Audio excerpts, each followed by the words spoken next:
Are you tired of feeling like someone's mother in relationship? Yeah, many women feel like that.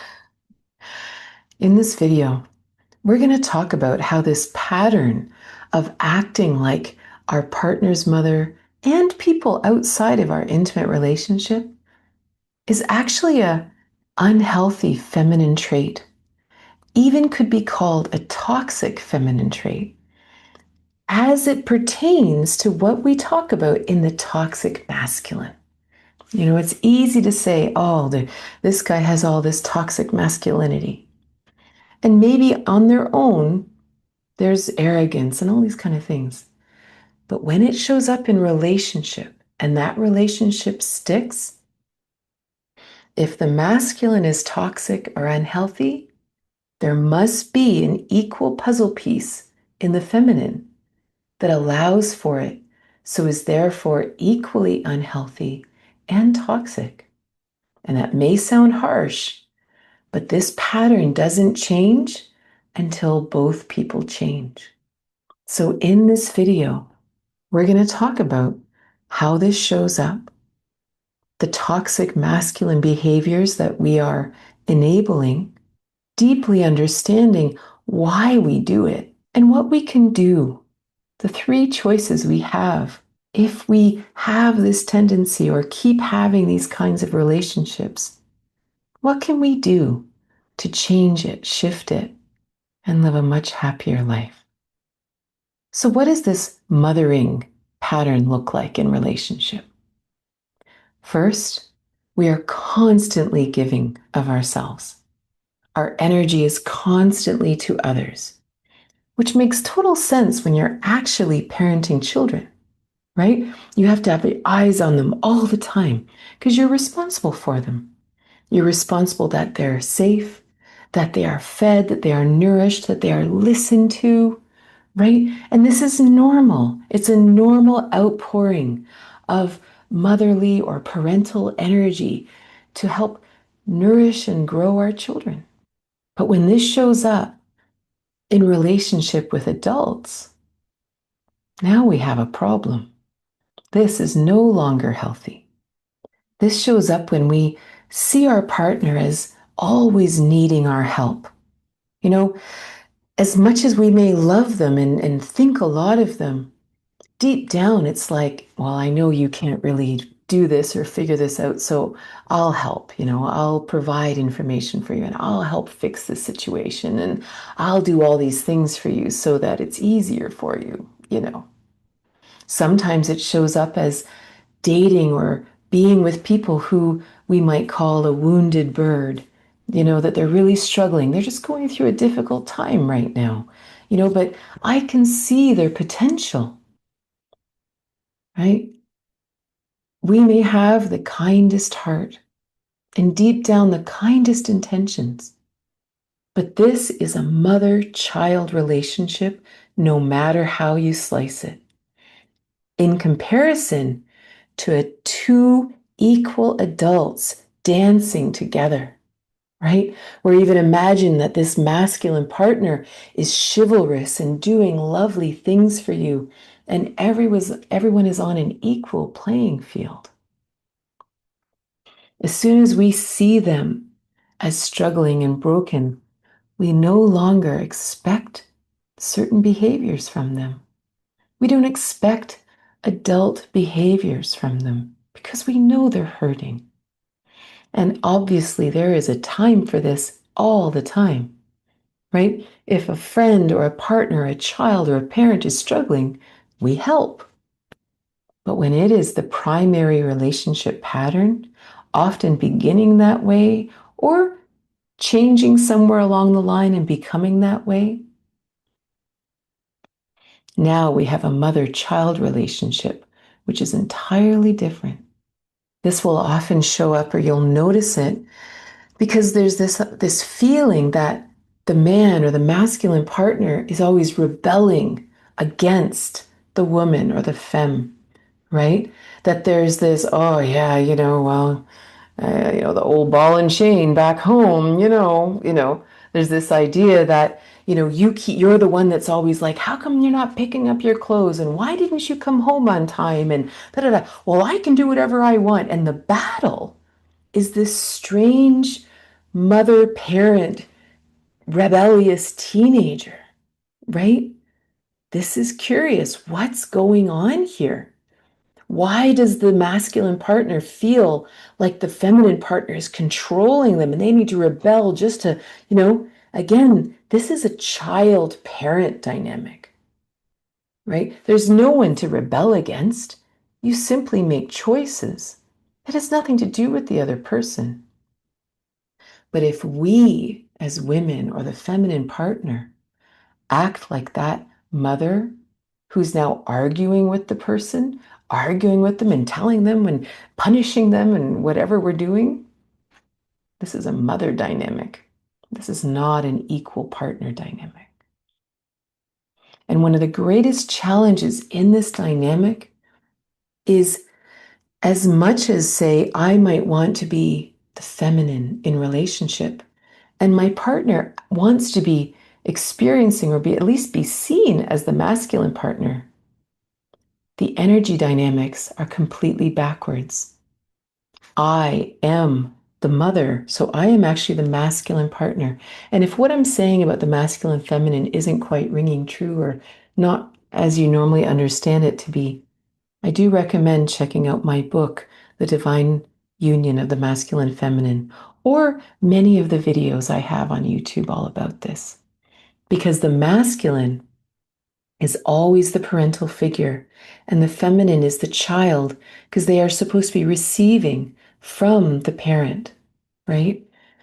So now all of a sudden, you have, especially in a heterosexual relationship or a same sex couple where the masc fem dynamic is very clear, right? That one person desires to be in the feminine and the other one desires to be in the masculine. In this mother child relationship, the fem is in the masculine and they become resentful inside. And the one who is seeking or desires to be in the masculine never leaves that childish role. And it's always sort of a fake when mom's trying to make him feel like a man. But it never happens as long as this pattern exists. So, what are the toxic masculine traits that this pattern enables? Well, first, you have to imagine the dynamic of mother-son, in a negative way, right? The first one is that the child can act any way they want, and the mother will always love them, right? So the child wants to be able to have a temper tantrum and punch you and break that thing and be mean to this person or be mean to you or be lazy and do nothing at all. But you will always be there, no matter what. And again, this causes them to never have to grow up. They never have to actually stand on their own 2 feet and take responsibility for their actions. This is really, really important. Then there's, of course, this entitlement, this idea that mom is just going to drive me here and do this for me, and I just have to do this one little thing, and she's going to come running and she's going to make my favorite meal, or she's going to whatever. And that mom's needs don't matter.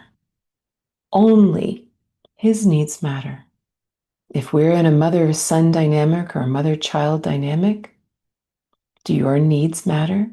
Are they ever met by this person? Do you even imagine they could? Do you have 100 excuses inside why they don't? Oh, well, if you understood their childhood, you'd understand why I could never even ask that. And again, this is just being compassionate and kind.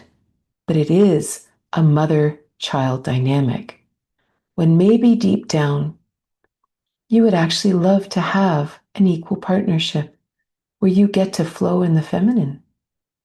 The last part is this feeling of that they don't have to actually contribute to the relationship.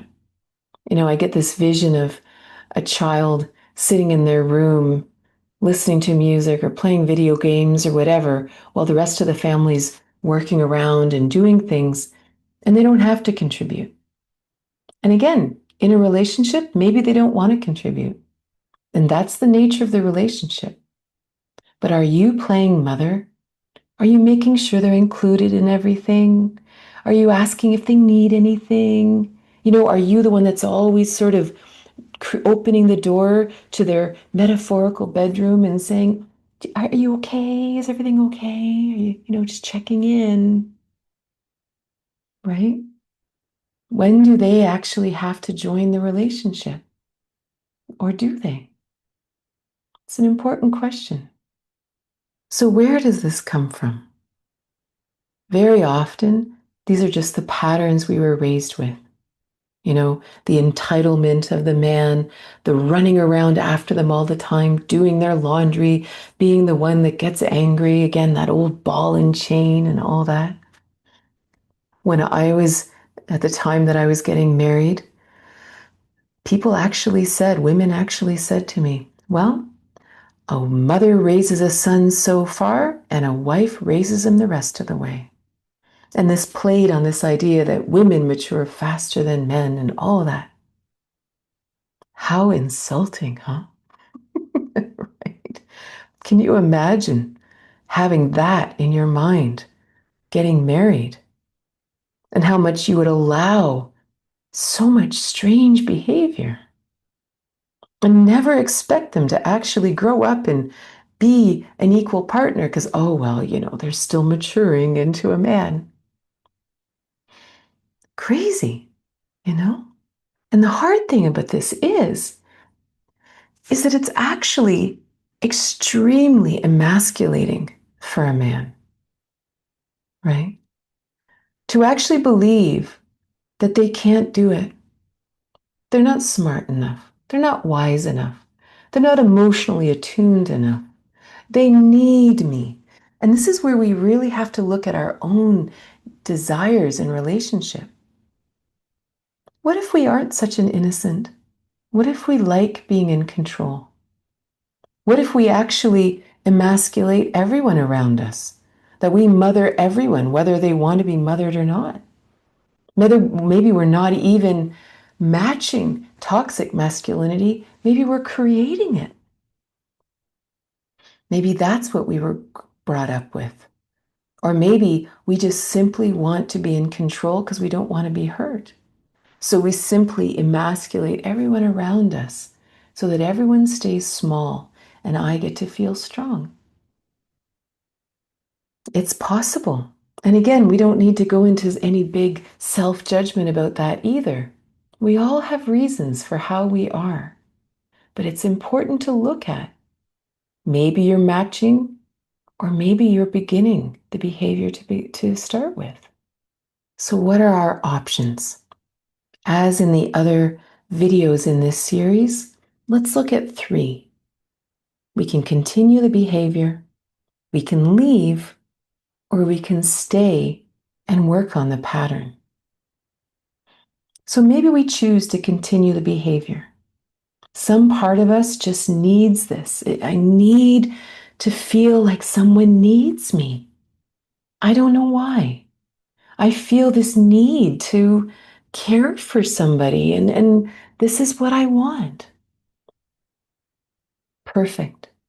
Or maybe you just don't want to risk the relationship, and if you change, they may go and find someone else to mother them. And you're not ready for that right now. Maybe one day you will be, but not right now. That is a totally fine choice. Or maybe there's a part of you that's had it. You are done with mothering this person. You are done with the rebellious arguments. No matter what you do, nothing's going to change. They are in their pattern. They are looking for a sugar mama or whatever, and you are out and you've seen the light of day and you're going to leave. Also, a wonderful choice.